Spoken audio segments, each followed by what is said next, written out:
आंखें बंद करके बयान दे रहे हैं। कोई दोष नहीं है नुपुर शर्मा का, उसने तो वही बातें कही है जो कुरान में लिखी हुई है। कुरान में लिखा हुआ है,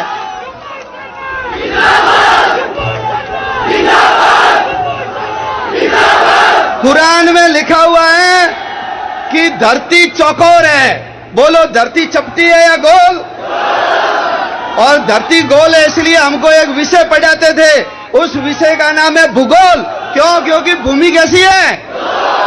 लेकिन ये इतने कट्टरपंथी है, उपग्रह ने फोटो भेज दिए गोल धरती के, लेकिन उसको मानने के लिए वो तैयार नहीं है। चलेंगे सीधे, धरती का किनारा आ जाएगा, नीचे गिर जाओगे, ऐसा लिखा हुआ है। उड़ता हुआ घोड़ा नुपुर शर्मा ने अपने मन से नहीं कहा। आयशा का विवाह 6 साल में हुआ और 9 साल में उससे शारीरिक संबंध बनाए गए। ये मैं नहीं कह रहा हूं, ये कुरान में लिखा हुआ है। और इनका जो मामा है, इनका जो मामा है जाकिर नाइक, आपने सुना जाकिर नाइक के बयान? जाकिर नाइक ने कहा है, जनसत्ता अखबार ने लिपापोती करके उसको 9 साल से 19 साल का बना दिया। लेकिन जाकिर नाइक ने कहा जनसत्ता ने गलत लिखा है। आयशा की उम्र कितनी थी? कोई गलत नहीं बोला। मुल्ले और मौलवियों को आगे आकर के बोलो, स्पष्टीकरण देना चाहिए कि नहीं देना चाहिए?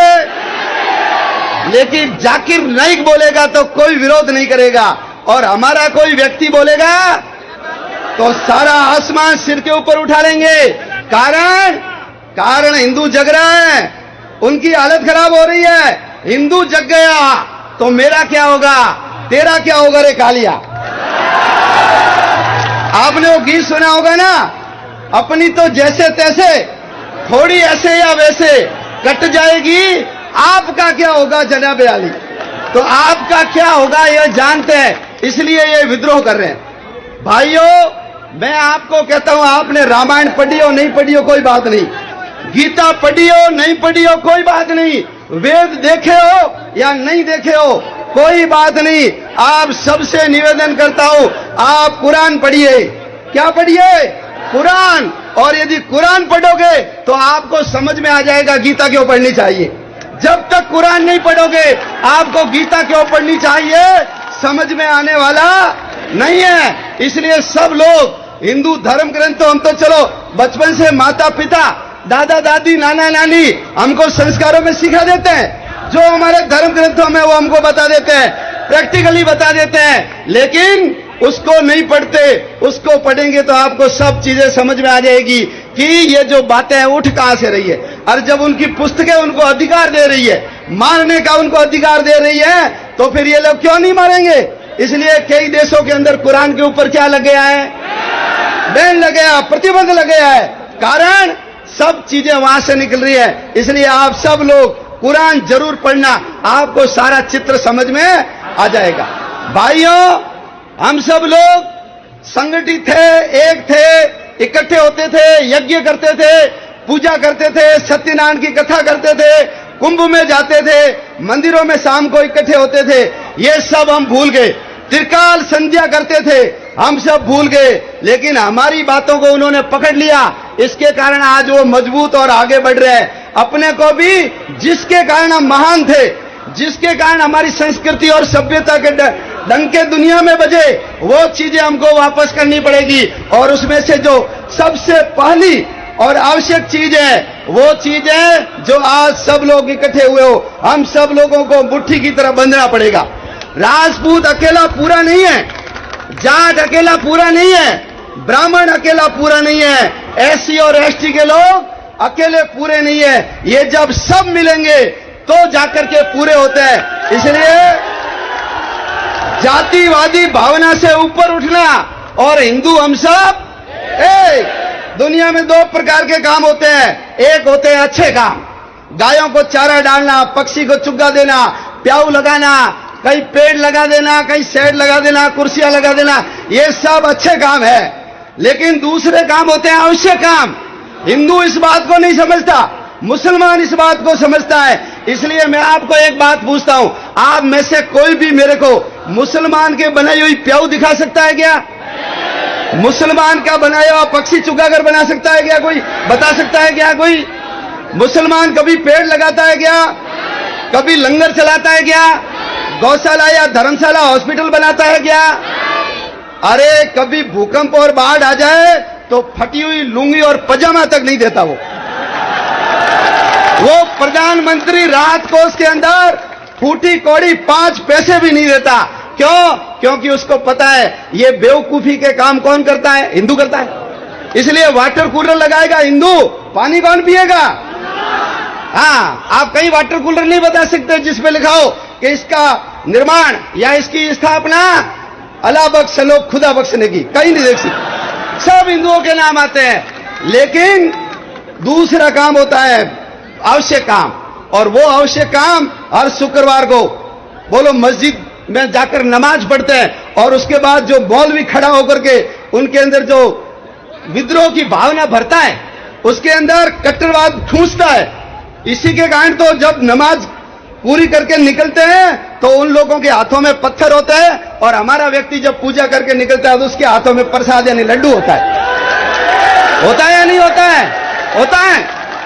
इसलिए हम सब लोग ये जो अच्छे काम है, अच्छी बात है, करना ही है, लेकिन हम सबको आवश्यक काम करना है, और वो आवश्यक काम है संगठन, संगठन, संगठन। इसलिए आप सब लोग किसी न किसी संगठन से जुड़ो, संघ की शाखाओं में जाओ, बजरंग दल के अखाड़े में जाओ, विश्व हिंदू परिषद से जुड़ो, दुर्गा वाहिनी और मातृशक्ति से अपने घर की बहन बेटियों को, महिलाओं को जोड़ो। और नहीं जोड़ा तो आने वाले समय में हमारा भविष्य अंधकार में, हमारी बहन बेटी सुरक्षित नहीं रहेगी, गौ माता सुरक्षित नहीं रहेगी, मंदिर सुरक्षित नहीं रहेंगे, ये महाराज सुरक्षित नहीं रहेंगे। और जब हम ही नहीं रहेंगे तो बोलो देश बचेगा क्या? देश कंकड़ पत्थर से नहीं बनता है, देश बनता है समाज से, और उस समाज के अंदर एक उसको जिंदा रखने वाली चीज होती है, वो है संस्कृति। इसलिए हम सब लोगों को हिंदू संस्कृति को जिंदा रखना है, और इस जिंदा रखने का काम कौन करता है? ये संघ और संघ से जुड़े हुए संगठन करते हैं। इसलिए आप सब लोग इसमें जुड़िए।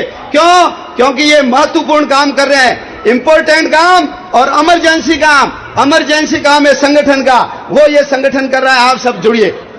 सद्गुण विकृति, हम घर में देवताओं के फोटो लगाते हैं, सबके हाथ में हथियार हैं, लेकिन बोलो हमारे घर में हथियार मिलेगा क्या? यदि कन्हैया जी के आसपास की दुकानों के अंदर, सबके अंदर यदि लठ होता, यदि फावड़े का डंडा होता, छोटा मोटा लोहे का सरिया होता, तो बोलो वो दोनों अपराधी वहां से जिंदे जा सकते थे क्या? नहीं जा सकते थे। तुम भवानी का फोटो लगाओ, अष्टभुजाधारी 8 हाथ है, लेकिन घर के अंदर तो सब्जी काटने का अच्छा चाकू भी नहीं है, तो भवानी आकर के तुम्हारे जैसे लोगों की मदद और रक्षा नहीं करेगी। आपको हथियार उठाना पड़ेगा। कानून की मर्यादा में जो है वो घर में रखो, और जब हथियार हाथ में आता है आपकी ताकत 100 गुना बढ़ जाती है। इसलिए देवताओं को पूजो मत, उन्होंने जो किया है, उनका जो रूप है, उनके जो हाथ में, वो सब चीजें हमारे हाथ में होनी चाहिए। अपने घर के ऊपर भगवा ध्वज होना चाहिए, सब लोगों को लगे उस संगठन से जुड़ा हुआ है।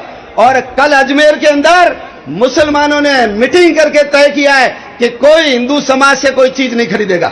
तो हम तय नहीं कर सकते कि हम जो चीज खरीदेंगे हिंदू से खरीदेंगे। हमारे घर में यदि टीवी खराब हो गई तो मिस्त्री कौन आएगा? फ्रिज खराब हो गया, मिस्त्री कौन आएगा? कूलर खराब हो गया, एसी खराब हो गई, टूटी खराब हो गई, चिटकनी खराब हो गई, ठीक करने के लिए कौन आएगा? और आजकल तो घर पे खाने के ऑर्डर देते हो, मोटरसाइकिल लेकर आता है और डब्बा बांध के पीछे, कौन आएगा? और जो हिंदू होगा उसी की दुकान से हम जाकर के माल खरीदेंगे। आज दुनिया के अंदर इन बदमाशी के कारण पूरी दुनिया के अंदर थू-थू हो रही है मुसलमानों की। सब लोग इनको गलत नजरों से देख रहे हैं। कल हमको एक आदमी मिला, काम चल रहा है, मैंने नाम पूछा, उसको बोलते हुए अपना नाम शर्म आ रही थी। कारण ऐसे हथकंडों के कारण पूरा समाज बदनाम हो रहा है। इसलिए जो कुछ अच्छे लोग होंगे उनको मैं कहता हूं आपको आकर के बयान देना चाहिए। लेकिन भाइयों, कोई भी मुसलमान इनका समर्थन करने वाला क्यों? क्योंकि मुसलमान हमेशा मुसलमान होता है, उसके लिए देश समाज कुछ नहीं होता है, सबसे पहले मुसलमान। इसलिए हिंदू समाज का विरोध करने वाला सबसे पहले कौन होता है? हिंदू होता है। कई लोग फेसबुक पे बैठे बैठे घर के अंदर मैसेज इधर से उधर करते हैं और कोई बोलता है तो उसके ऊपर कमेंट करते हैं, लेकिन जब ताकत दिखानी होती है तो कोई नहीं आता। ऐसे जो निष्क्रिय लोग हैं, जब देश संकट में पड़ा हो और लोग दूर खड़े देखते रहते हैं, वो शत्रुओं को प्रसन्न करने वाले होते हैं, यानी वो भी शत्रुओं के समान ही है। इसलिए आप सब लोग राय बहादुर मत बनो, मैदान में आकर के काम करो, और नहीं करेंगे तो हमारा भविष्य चौपट